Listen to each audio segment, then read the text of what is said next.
recroquevillé, que tes os soient flexibles, soient mous, tu vois, afin qu'une fois que tu sors, les mères qui ont déjà enfanté savent de quoi je parle. Et quand tu sors du ventre, tu commences à croître, à grandir, à te fortifier, tes os deviennent plus solides et tu prends ta taille maximale, tu vois. Donc on voit que sans le savoir, tu es le fruit d'un miracle. Et sans le savoir, tu es ce qu'on appelle mais tu es en fait quelqu'un de, tu es, comment te dire ça, tu es un mutant, parce que tu mutes à chaque fois. Là, tu vas vieillir, tu vas muter. Tu vois, tu vas changer, te transformer. Donc, oui, tu es un transformeur. Tu vois, et ça qu'il faut comprendre. Et beaucoup, je vous ai dit que l'homme, tout ce que l'homme crée, il ne crée pas de lui-même. Il crée inspiré par les choses qu'il voit, inspiré par les choses divines. Et oui, c'est ça qu'il faut comprendre. Et oui, les ordinateurs, la conception, elle vient du fruit. Ils observent comment Dieu a créé, même l'humain, même l'homme. Tu as une carte mère, tu as un cerveau, tu as tout ça. Donc tu es le fruit de tout ça. Tu es le fruit d'un miracle. Et comme tu es le fruit d'un miracle, tu ne dois pas avoir peur. Parce que celui qui t'a créé, celui qui a voulu, il a voulu que tu passes dans le ventre d'un homme et d'une femme pour justement que tu apprennes, justement, que tu n'es pas venu de toi-même, que tu apprennes l'humilité justement, de grandir, d'être enseigné, d'être adopté, d'être construit dans une famille, d'être éduqué, structuré. Il a permis ça. Mais tu es le fruit d'un miracle. Et comme tu es le fruit d'un miracle, ça veut dire quoi? Le jour où tu es sorti du ventre de ta mère, tu dois comprendre que toute ta vie, tu dois vivre dans le miracle. Oui. C'est-à-dire que tous les problèmes par lesquels tu passes, tu dois croire que Dieu est capable de pouvoir faire descendre le miracle dans ta vie. Parce que non seulement il t'a créé, mais il a mis en toi le pancréas. Amen. Il a mis en toi le foie. Il a mis en toi l'estomac, il a mis l'intestin grêle, il a mis l'appareil circulatoire, le cœur, les poumons, les reins, tout ça. Il a mis les organes, tout ce que tu veux. C'est lui qui a mis ça en toi. Et donc, comme il les a mis en toi, il les a donné un fonctionnement. Et parfois, ce fonctionnement, il y a un dysfonctionnement par rapport au mode de vie que nous avons. Et le Dieu qui a tout créé, regarde, quand vous avez une voiture, quand vous l'amenez au garage, le garagiste, tu ne connais pas, il sait comment réparer ta voiture. Parce qu'il connaît la panne qu'elle a. Soit il faut changer la pièce, soit il faut purger, il faut faire quelque chose. Ok? Alors, si ce que l'homme a créé, écoutez, c'est l'enseignement, c'est la connaissance. Si ce que l'homme a créé, on parle de réversibilité. Une voiture, on pourra toujours la réparer. Amen ou pas amen? On pourra toujours la réparer. Alors, vous voyez que c'est le diable, c'est la connaissance. Vous voulez voir la guérison divine? Écoutez bien ce que je suis en train de vous dire. Si ce que l'homme a créé, une chaise, on peut toujours la réparer. Et on peut. Vous allez voir que même dans certains pays, quand on pense que tout est brisé, ils arrivent dans certains pays, même d'Afrique, à réparer la chose. Parce qu'il y a beaucoup de débrouillardisme. Ça veut dire que tout ce que Dieu... Même les machines, parfois, où on pensait qu'elles sont capotes, mais parfois, il y a des gens qui arrivent à les remettre sur pied. Ok? Une machine d'occasion. Donc, écoutez, ça va très loin ce que Dieu est en train de vous dire ce matin. Si ce que l'homme a créé, on parle de réversibilité, ça veut dire qu'on ne dit pas que c'est irréversible, on ne dit pas que ça ne peut pas se réparer, à plus forte raison, toi qui es le chef-d'œuvre de Dieu, pourquoi tu penses que tu ne peux pas être guéri? Pourquoi tu penses que ce que les médecins ont dit, c'est définitif? Tu vois? Comprends bien. Si ce que l'homme a créé, et l'homme est mortel, l'homme vit sur le temps, Dieu dépasse le temps. Et toi, ça, ce n'est pas la création de Dieu. Non. Ça, c'est la création de l'intelligence qu'il t'a donnée. Les billets de banque, ce n'est pas la création de Dieu. Non. Dieu a donné l'or et l'argent. Il a mis l'argent métaux sous le sous-sol. Et avec l'or, on fixe le taux monétaire de chaque monnaie. CFA, euro, dollar, tout ce que tu veux. Shekel, tout ça. Dans le monde entier. Yen et tout ce que tu veux. Avec le taux, le stock d'or et l'or qui est pris dans les sous-sols. On raffine les lingots d'or. Ok? Avec la matière première que Dieu a créée. Donc le billet papier 100 € de banque, ce n'est pas la création de Dieu. Mais Dieu a créé l'instrument qui est l'or par lequel on fixe le taux monétaire. Voilà pourquoi il dit, si tu m'invoques, je t'accompagne, je ne t'abandonnerai pas. L'or et l'argent m'appartiennent. L'or et l'argent avec lequel on fixe le taux, je serai en fait te permettre, je pourrais pourvoir dans ta vie financièrement, tu ne manqueras de rien parce que je sais avec quoi fixe le taux monétaire. Les hommes fixent le taux monétaire de chaque monnaie. Donc, si Dieu a créé ce qu'il a créé, et il est le Tout-Puissant, il a tout créé. S'il arrive à te faire comprendre que ce qu'il a créé, il est éternel. Et tu vois, l'homme, parce que l'homme veut être son propre Dieu, et l'homme dit non. ce que Dieu a créé, tu as telle maladie, tu ne pourras pas guérir à nouveau. Si tu crois en ça, ça ne veut pas dire qu'il y a un constat que oui, tu es malade. Mais si tu crois que ce que le médecin a dit, le médecin dit ce qu'il dit en fonction de la connaissance qu'il a. Il croit que pour le moment, il ne peut pas guérir ça. Amen. Par rapport à la... Mais il n'est pas Dieu. Dans 10 ans après, ils vont trouver un il y a des maladies, parfois on n'a pas de tout de suite. La rage, par exemple, des années après. Voilà. Mais il n'est pas Dieu. Dieu est Dieu. Mettons Dieu à sa place. Dieu est clair. Donnons à César ce qui appartient à César et à Dieu ce qui appartient à Dieu. Je bénis Dieu pour le corps médical. Je n'ai aucun problème avec ça. Au contraire, je bénis Dieu parce qu'on est bien content quand on a un membre d'une famille qui va. Il n'y a pas de souci avec ça. Mais je te dis, jusqu'à on te condamne, tu as le droit de dire, si la chose que vous créez, vous dites que vous pouvez réparer la chose, alors ce que mon Dieu a créé, et moi tu m'auscultes médecin, mais tu ne m'as pas créé. C'est Dieu qui m'a créé. Et il te donne la capacité de comprendre les organes qu'il a mis en moi. Mais c'est lui qui a tout fait. Donc là où tu es bloqué, je préfère aller au garage spirituel, quand c'est compliqué, et dire, Seigneur, rechange la pièce et donne-moi la guérison. Et Dieu est capable de faire. Nous qui sommes chrétiens, ne limitons pas. Il y a parfois des gens de tel ou tel, comment on appelle ça, truc chrétien, où ils pensent que les miracles n'existent plus. Les miracles existent toujours. Mais par contre, ils s'accomplissent dans la vie de ceux qui croient. Il te sera fait selon ta foi. Dieu fait selon. Tu dis qu'il ne peut pas, mais il ne le fera pas pour toi. Tu penses qu'il peut, il le fera pour toi. C'est comme ça qu'il fait, parce que Dieu est un gentleman. Il ne force personne. Tu crois qu'il est capable, quand financièrement tu as un problème de faire, il le fera. Tu crois qu'il ne peut pas guérir, il ne va pas faire. Voilà. En fait, il te fera selon ta foi. C'est selon ta foi qu'il fait. C'est bien ça qu'il faut comprendre. Il dit, il te sera fait selon ta foi. À toi de savoir où tu te positionnes. C'est comme il y a des gens qui aiment les mathématiques, la physique, ils n'aiment pas. Ils aiment les sciences. Ils disent, oh, ils n'aiment pas les ordinateurs. Oh, devant un PC. Ça, c'est ton choix. Il y en a un qui aime ça jour et nuit, parce qu'il est fabriqué, formaté comme ça. Amen. C'est ça qu'il faut comprendre. Et quand vous avez compris, quand vous avez cette dimension de connaissance-là, vous n'avez plus peur. Il y a des choses, vous n'avez plus peur. Vous comprenez que c'est normal que celui qui est en face de toi ne croit pas en certaines choses, mais toi, tu y crois. Donc, si tu y crois en ça, garde ce que tu crois. Il ne croit pas, c'est son problème. Du moment où la croyance que tu as en Jésus ne te pousse pas à commettre des péchés, tout est bon. Voilà. Parce que Dieu, il en a contre le péché, il en a horreur du péché. Il n'a pas horreur des hommes, il aime les hommes, c'est les pratiques dont il a horreur. Donc si ta foi te pousse toujours, même si elle est grande ou petite, elle te pousse à demeurer dans les bras du Seigneur, c'est bon. Parce qu'on reconnaîtra l'arbre au fruit. L'arbre au fruit. Et tous les arbres ne sont pas pareils. Il y a l'abricot, il y a la pêche, il y a les pommes d'eau, il y a toutes ces choses-là, tu vois. Et tous les arbres ne sont pas pareils. Donc on les reconnaît au fruit. Que Dieu soit béni. On va aller sur, on va prendre un passage. La connaissance est belle. La connaissance est belle. Quand tu as la connaissance, tu es libéré, tu es délivré. La connaissance est belle. La connaissance. Au fur et à mesure, on va voir comment des gens, dans la foi, ont réussi à renverser des forteresses. Là où parfois on a peur, on se dit des choses. Voilà. On va aller sur 1 Jean, chapitre 4, verset 4. 1 Jean, chapitre 4, verset 4. La parole du Seigneur, la parole de Dieu. Dieu est bon, Dieu change les vies.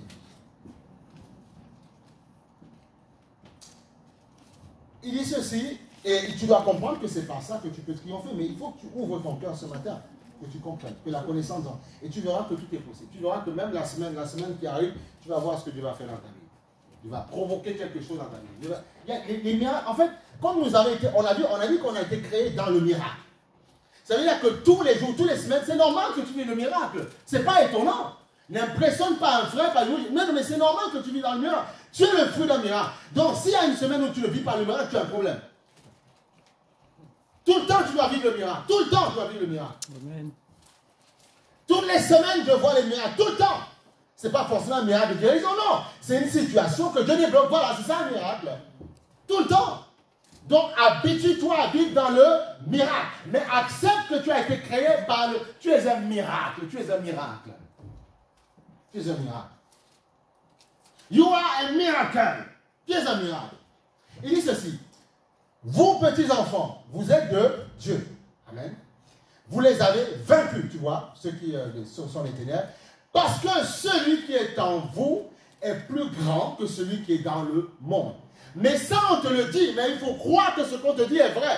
Et il faut que tu l'acceptes, et il faut que tu l'intègres au fond de toi, que tu comprennes que le Saint-Esprit en toi, quand tu as reçu Christ, est plus grand que les esprits mauvais qui sont à l'extérieur. Pourquoi? Parce que c'est le Saint-Esprit qui les a créés tous. Amen. Faisons un petit tour dans Genèse 1, chapitre 1, parce qu'il faut comprendre. Alléluia. On va dire Genèse chapitre 1.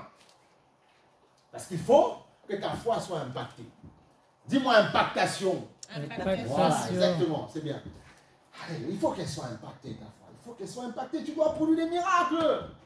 On me dit, pasteur, j'ai vu ma belle famille, ma famille c'était compliqué, mais parce que j'ai cru, je vois ce que Dieu fait. Voilà. Je me dis, yes, mon enfant, yes, ma fille, yes, mon fils, c'est ça. 1 Jean chapitre 4, verset 4. Il dit ceci. Non, excusez-moi. Genèse chapitre 1. Oui. Voilà, Genèse chapitre 1. Il dit ceci. Au commencement, tu vois, Dieu créa les cieux et la terre. Il dit, la terre était informe et vide. Tohu et bohu. Voilà, en grec. Tu vois. Il y avait des ténèbres à la surface de l'abîme. Certains disent que c'est parce que le diable avait été chuté. Et puis il y a eu des ténèbres, tu vois, qui se sont mis. Voilà. Tohu et bohu. Chaos et vide. Voilà, c'est ça. Tohu et bohu. Tu vois. Voilà.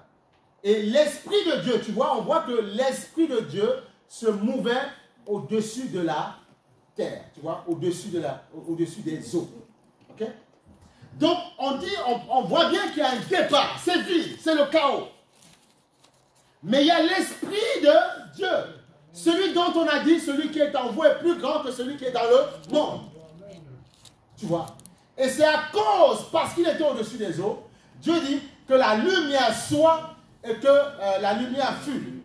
Dieu vit que la lumière était bonne. Dieu sépara la lumière d'avec les ténèbres. Dieu appela la lumière jour et appela les ténèbres nuit. Ainsi, il y eut un soir, il y eut un matin, ce fut le premier jour. Amen. Et après, maintenant, on voit que Dieu d'après, il déroule le tapis. Mais on voit que tout se passe à cause du Saint-Esprit, à cause de Dieu. Donc ça veut dire, et tu n'étais pas encore créé, mais tu existais déjà dans le sein d'Abraham, puisque Dieu dit dans le sein de Dieu, puisqu'il dit, avant que tu ne sois dans le ventre de ta mère, je te connaissais. Ça veut dire qu'avant que tu sois sur la terre, tu existais déjà spirituellement. On a dit plusieurs fois que ton esprit est plus vieux que ton corps.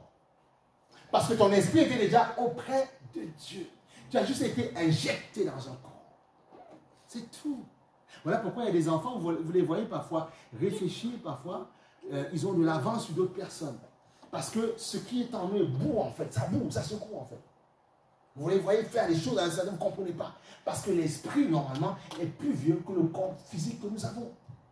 C'est ça qu'il faut comprendre. C'est très important de comprendre ça, la dimension de l'esprit. Donc on voit qu'avant que tout soit sur la terre, l'Esprit de Dieu était là. Et avant que toi, tu naisses, et avant que tu sois dans le travail dans lequel tu as, que tu aies tout ce que tu as aujourd'hui, ta femme, ton mari, je ne sais pas, ton activité, tout ce que tu veux, avant même des frères et sœurs, l'église, on voit que Dieu existait avant toutes ces choses, et c'est lui qui t'a introduit dans ces choses. Donc maintenant, tu vis avec ces choses. Mais si tu n'avais pas introduit dans ces choses, parfois qui sont compliquées, les combats que tu vis, tu ne vivrais pas ces choses si Dieu ne t'avait pas mis sur la terre. Il t'a mis sur la terre parce qu'il croit que tu es capable de pouvoir changer l'eau en vin. C'est-à-dire que tu es capable de détruire les problèmes que tu as et faire montrer sa gloire. Il attend sur toi et tu dois communiquer aux autres ce qui est en toi. Mais tu dois être conscient que celui qui est en toi est plus grand que celui qui est à l'extérieur.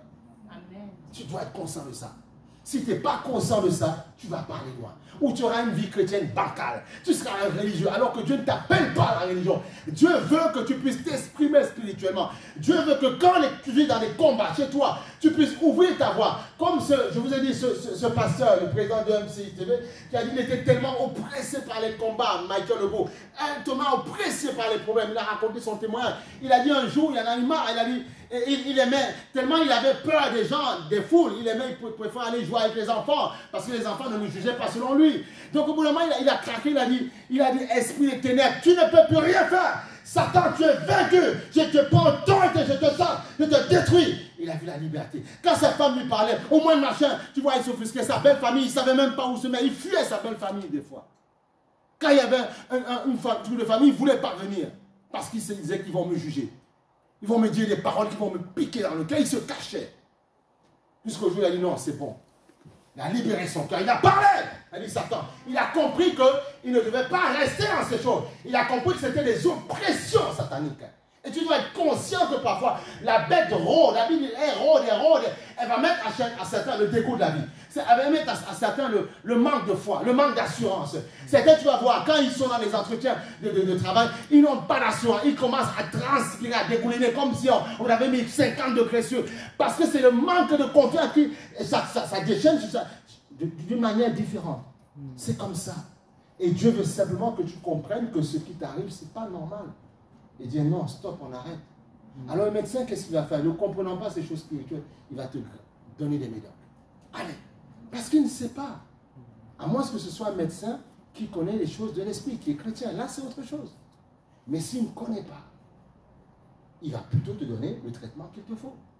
Comme ces dames qui ne pouvaient pas concevoir, elle avait des problèmes avec son utérus. Et Dieu a fait grâce, Dieu a béni.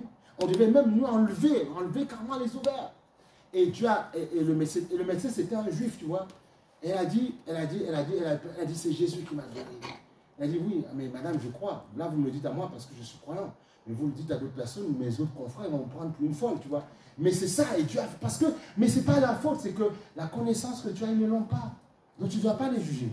Tu as avec beaucoup d'amour, les prendre par la petite cuillère avec beaucoup d'amour, et leur faire comprendre si leurs oreilles s'ouvrent, que dans votre oppression, Jésus est capable de faire. Avec beaucoup d'amour, sans pour autant offusquer les gens. Et s'ils en veulent plus, tu en donnes plus. Il ne faut pas braquer les gens. Il ne faut pas stresser les gens. Non. On parle avec beaucoup d'amour de Jésus. On profite d'une situation un peu compliquée.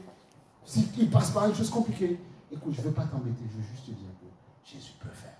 C'est tout. Dis-moi plus. Non, ok, il n'y a pas de souci. Mais sache que Jésus t'aime. C'est tout, ça s'arrête là. N'insistez pas. Et après, si le cœur s'ouvre, on va plus, on va crescendo au fur et à mesure. C'est ça l'amour du Seigneur. L'évangile ne se force pas.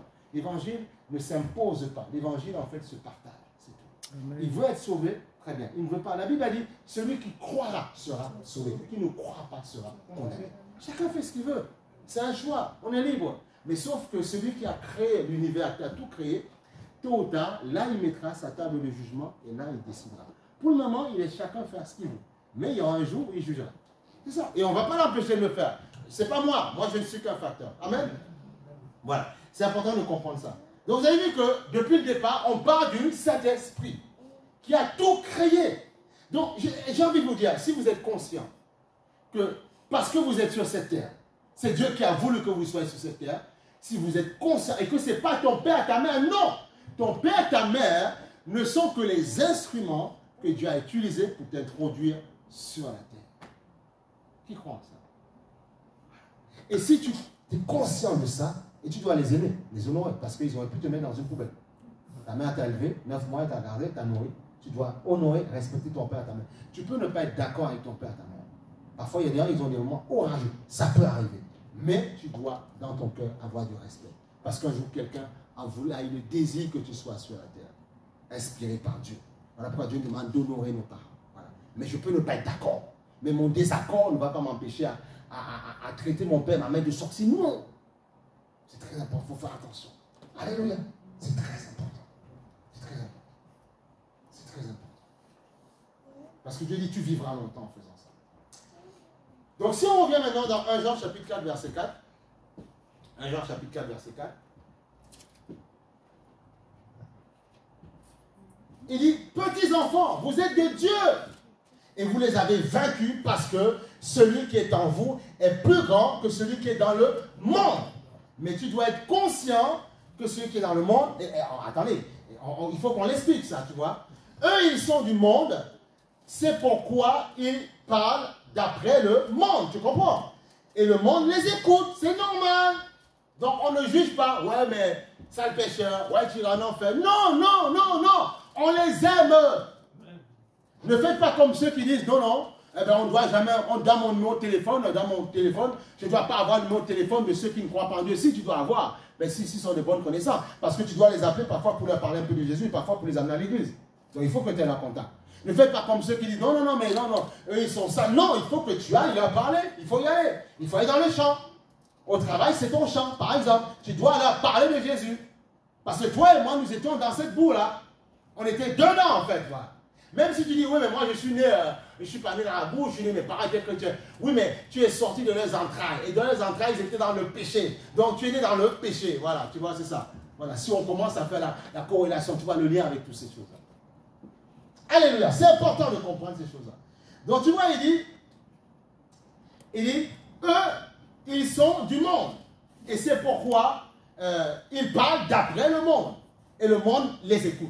Alors, si on revient rapidement sur le passage qui dit, parce que celui qui est en vous est plus grand que celui qui est dans le monde. Tu vois? Maintenant, on va aller sur un passage, juste parce que c'est bien de faire le lien. J'aime bien, bien expliquer la parole pour que tu comprennes.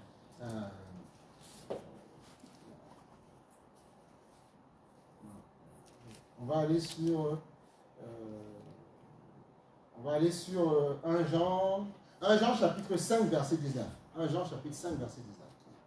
On a dit que celui qui est en nous est plus grand que celui qui est dans le monde. Alléluia. Voilà. Celui qui est en nous est plus grand que celui qui est dans le monde. Merci Seigneur pour ta grâce. Et dans 1 Jean 5 19, il nous dit quoi? Nous savons que nous sommes de Dieu et que le monde entier est sous la puissance du malin ou du diable. Donc on te fait comprendre quand Dieu te dit que celui qui est en nous est plus grand que celui qui est dans le monde. Il parle de qui? Mais Dieu. Et tiens, voilà, c'est clair, c'est ça. Il dit ceci, écoute, il dit bien aimé, vous avez vaincu, parce que celui qui est en vous est plus grand que celui qui est dans le monde. Celui qui est dans le monde. Donc il y a quelqu'un qui est dans le monde, quelqu'un qui inspire le monde, quelqu'un qui pousse le monde à commettre tout et n'importe quoi. Donc ce n'est pas la faute des hommes. Et là, il nous explique que le monde entier est sous la puissance du malin du diable. Donc on voit que celui qui est plus grand, il dit, celui dont le Saint-Esprit est plus grand, il parle du diable. Pourquoi? Parce que c'est Dieu qui a créé le diable. Pas le diable, mais Lucifer, qui était un astre brillant. Dieu l'avait créé, il était un astre protecteur. C'était un garde du corps, même pour certains anges. Tu vois? Parce que lui, c'est un chérubin protecteur. Il est plus grand, parce que les chérubins, il y a plusieurs classes d'anges. Tu as les chérubins, voilà, qui sont au-dessus des autres anges. C'était un général de l'armée de Dieu. Il a été séduit par la grandeur, les galons qu'il avait. Donc il a été chuté. Et c'est lui maintenant qui règne sur la terre, qui séduit les hommes à gauche à droite. Donc Dieu dit, mais celui qui est en nous est plus grand que celui qui est dans ce monde. Donc celui-là qui est dans ce monde, c'est le diable. Est-ce que ça va, c'est clair? Il faut comprendre. Voilà. Mais toi, tu ne dois pas avoir peur parce que celui qui est en toi est plus grand. Donc ça veut dire que celui qui est en toi est plus... Si tu prends autorité par celui qui est en toi, tu auras la victoire sur celui qui est de l'autre côté. Pourquoi? Parce qu'il dit dans le livre de Colossiens, il a cloué le diable à la croix. Il a rendu l'acte qui nous condamnait, il a rendu faible. Il n'a plus d'impact. Pourquoi? Parce qu'en Jésus-Christ, tu as la victoire. Parce que Jésus-Christ est Dieu fait chair. Donc le Dieu qui a créé le diable a pris le corps humain pour pouvoir combattre sa propre créature qui était le diable, pour lui dire, moi je t'ai créé, tu ne peux pas me bloquer, tu bloques mes créatures, moi je prends le même corps que mes créatures et je vais m'interposer, je vais m'opposer à toi pour te faire comprendre que même en me dénaturant, même en m'affaiblissant, je suis au-dessus de toi, pour que à mon nom, quand il parle, quand il déclare, tu dégages au nom de Jésus. Amen. Eh oui. C'est clair, il faut comprendre l'évangile. Et quand tu comprends l'évangile, tu marches, bon, tu es fier. Même s'il y a une masse de personnes qui ne croient pas, ils pensent qu'ils sont plus heureux en faisant tout n'importe quoi. Non, mais ils ne sont pas plus heureux. Moi, j'ai toujours dit, quelqu'un dans le monde n'est pas plus heureux. Tu ne peux pas être plus heureux que moi. Je mets mon doigt à couper. Tu ne peux pas être plus heureux. C'est faux. Il faut que chaque chrétien soit convaincu de ça. On a besoin des chrétiens dans toutes les sphères de la société. Dans le journalisme, dans le médical, partout. C'est que... Partout là où on en a besoin pour que les gens démontrent que nous ne sommes pas des mendiants. Non, tu es un prince et une princesse. Prends ta place, tu n'es pas un mendiant. On te prêtera pas, c'est toi qui prêteras, c'est ce que Dieu dit. Tu n'es pas un mendiant. Tu n'es pas un mendiant. Non, vous devez voir l'évangile autrement. Tu n'es pas un mendiant, tu n'es pas n'importe qui. Prends ta position de chrétien. Pas de religieux, de chrétiens, d'hommes et de femmes spirituels. Et tu vas voir que ta vie va changer complètement. Ne laisse pas les gens de ta famille ou ta belle famille t'écarter. Dire, oh mais toi tu veux l'église. Mais non, mais j'en ai besoin pour pouvoir vous aider vous. Parce que s'il n'y a pas d'intercesseur, tôt ou tard, ta famille, ta belle famille, tu peux la perdre. Tu peux entendre aux Antilles, tu vois, il y a le ravage qui ravage tout. Ou bien même on voit ici comment il y a l'eau qui monte un peu partout. Quel que soit le pays. Il n'y a pas de protection nulle part. Aux États-Unis, parfois, tu as le feu qui prend dans tous les sens. Donc, quel que soit le pays, aussi beau soit-il, il n'est pas protégé sans Dieu. Et Dieu a besoin de toi. Pour que tu pries, tu intercèdes pour ta famille, ta belle famille, tu dois le faire. Amen. Tu dois le faire.